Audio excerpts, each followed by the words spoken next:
नमस्कार विद्यार्थी मित्रांनो, मी अर्चना पाटील आपले आजच्या या व्हिडिओमध्ये स्वागत करते। आज आपल्याला इयत्ता 5वी पाठ क्रमांक 5 डराव डराव ही कविता या कवितेचा स्वाध्याय अभ्यासायचा आहे। आपण स्वाध्याय पाहूया। प्रश्न क्रमांक 1, एका वाक्यात उत्तरे लिहा। इसका अर्थ होता है एक वाक्य में उत्तर लिखो। 1, डराव डराव आवाज कौन करतो? डराव डराव ऐसा आवाज कौन करता है? उत्तर, डराव डराव आवाज बेडूक करतो। इसका हिंदी में अर्थ होता है डराव डराव आवाज बेडूक करता है। 2, तालाब का भरला? तालाब मतलब तालाब। तालाब क्यों भर गया? उत्तर, धो धो पाऊस पडल्यामुळे तलाव भरला। 3, बेडकाचे डोळे कसे आहेत? डोळे डोळे मतलब क्या? आँख। बेडूक मतलब मेंढक, उसका आँख कैसा है? उत्तर, बेडकाचे डोळे बटबटीत आहेत। प्रश्न 2, जोड़ियां जुड़वा। हमें यहाँ पे जोड़ियां मिलाना है। यहाँ पे अ गढ़ दिया है, यहाँ पर ब गढ़ दिया है। इसका उत्तर हमें यहाँ पे लिखना है। आप लोगों को दिखता होगा फलक पे उत्तर नहीं लिखा है। आप लोगों को उत्तर लिखना है। मैं आप लोगों को उत्तर बताऊंगी, वैसे ही आप लोगों को उत्तर लिखना है। यहाँ पे अ गढ़। 1, जोराचा पाऊस। 2, बेडकाचे मोठे डोळे। 3, पूर्ण भरलेला तलाव। 4, स्वतःच्या गावी परत जा। ब गट अ, गाठा आपुला गाव। आ, धो धो पाऊस। ई, बटबटीत डोळे। ई, तुडुंब भरला तलाव। हम लोगों को क्या करना है? अ गट का ब गट से जोड्या मिलाना है। आता जोराचा पाऊस।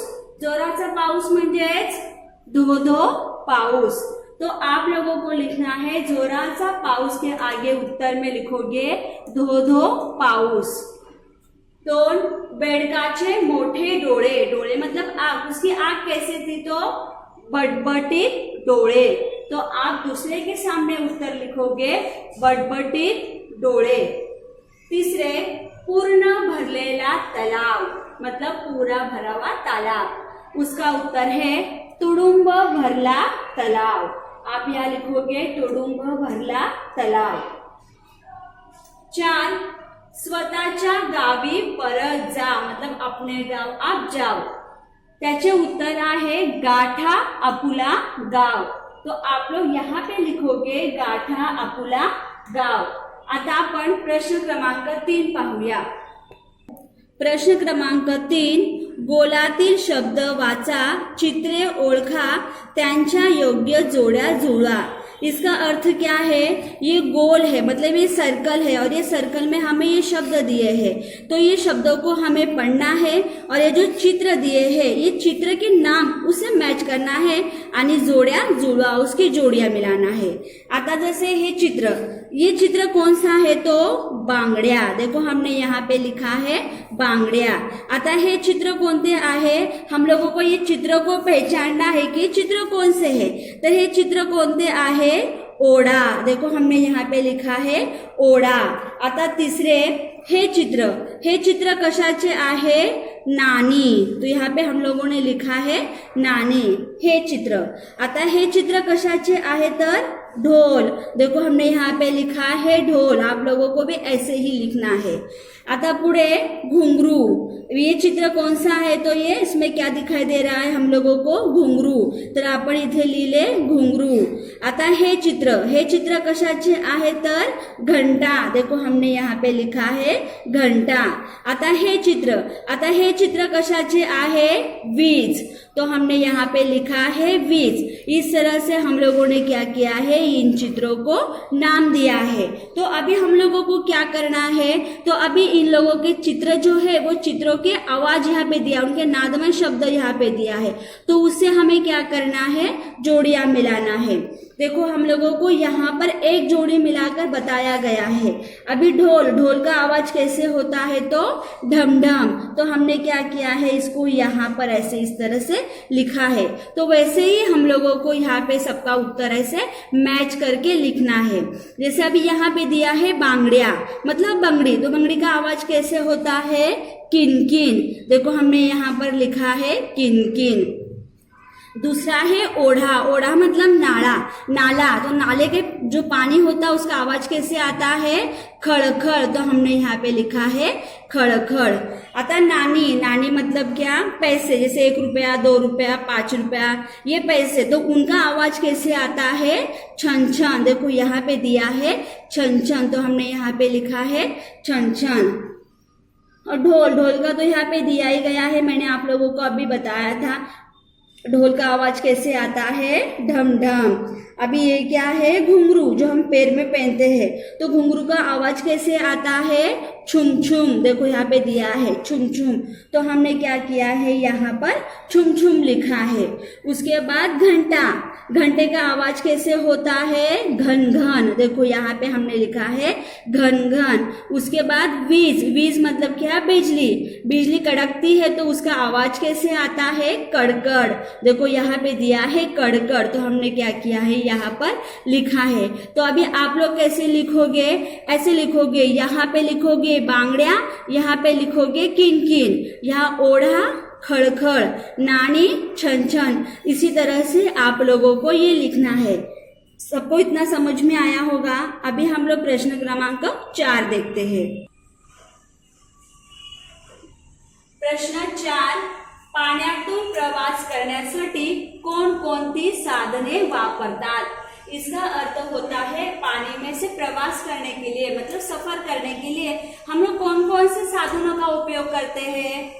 उत्तर, पाण्यातून प्रवास करण्यासाठी जहाज, नाव, तरंग, नौका, शिडाची होडी इत्यादि साधने वापरतात।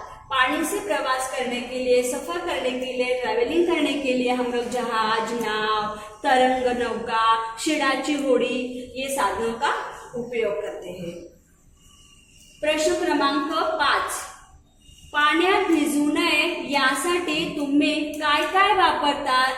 पाण्यात भिजू नये इसका अर्थ होता है पानी में न भीगने के लिए, पानी से अपना बचाव करने के लिए हम लोग कौन कौन सी वस्तु का उपयोग करते हैं। उत्तर, पाण्यात भिजू नये यासाठी आम्ही छत्री, रेनकोट, घोंगडे, इरले इत्यादि गोष्टी वापरतो। मतलब पानी में न भीगने के लिए, अपना बचाव करने के लिए हम लोग छतरी का उपयोग करते हैं, रेनकोट का उपयोग करते हैं, घोंगड़े का उपयोग ज्यादातर गांव में किया जाता है। घोंगड़े, इरले, इन वस्तुओं का हम लोग उपयोग करते हैं। प्रश्न क्रमांक 6, निरीक्षण करा, आवाज सांगा व लिहा। मतलब हमें निरीक्षण करना है, आवाज बताना है और लिखना है। अभी किसका निरीक्षण करना है, तो वाऱ्याने हलणाऱ्या झाडांच्या पानांचा आवाज। वाऱ्याने हलणाऱ्या, वारा मतलब क्या, हवा। जब हवा आती है, झाड़ मतलब क्या, पेड़ और पत्ते, जब हवा आती है तो जो पेड़ पे पत्ते हैं उनका आवाज कैसे आता है, तो सड़सड़।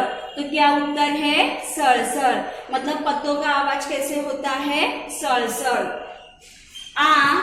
इसमें आ दिया है, उडायला सुरुवात करताना पक्ष्यांच्या पंखांचा आवाज। उड़ायला शुरुआत करताना पंछियों के पंख का आवाज, मतलब पंछी जब उड़ने लगते हैं तो उनके पंख का आवाज कैसे आता है, तो फड़फड़। कैसे आवाज आता है उनके पंखों का, फड़फड़। तो आ का उत्तर है फड़फड़। तीसरे ई, तापलेल्या तेलातील मोहरीचा आवाज। मोहरी मतलब क्या, राई। जब तेल गर्म हो जाता है तो हम लोग उसमें राई डालते हैं, तो उसका आवाज कैसे आता है, तो चूर-चूर। मराठी में क्या बोलते हैं उस आवाज को? चूर-चूर। तो इस तरह से आप लोगों को ये लिखना है। प्रश्न क्रमांक 7, छत्रीचे चित्र काढा रंगवा। आप लोगों को प्रश्न क्रमांक 7 में क्या करना है? छतरी का चित्र बनाना है और उसमें कलर करना है। ये आप लोगों के लिए, खुद के लिए है। ये आप लोग खुद चित्र बनाओगे, उसमें कलर भरोगे। इस तरह से हम लोगों ने डराव डराव इस कविता का स्वाध्याय किया है। आता विद्यार्थी मित्रांनो, तुम्हाला काय करायचे आहे? आपल्याला फळ्यावर जो स्वाध्याय दिलेला आहे तो स्वाध्याय तुम्हाला तुमच्या वहीमध्ये लिहायचा आहे आणि ज्या दिवशी आपला ग्रुप ओपन होतो म्हणजे शुक्रवारच्या दिवशी, त्या दिवशी तुम्हाला हा स्वाध्याय आपल्या ग्रुपमध्ये टाकायचा आहे। बच्चों, आपको क्या करना है? फलक पे जो स्वाध्याय दिया गया है वो स्वाध्याय आप लोगों को आपकी बुक में लिखना है और जिस दिन हमारा ग्रुप ओपन होता है मतलब शुक्रवार के दिन, उस दिन आपने जो स्वाध्याय किया है उसको ग्रुप में डालना है। धन्यवाद बच्चों, मिलते हैं हम अगले वीडियो में।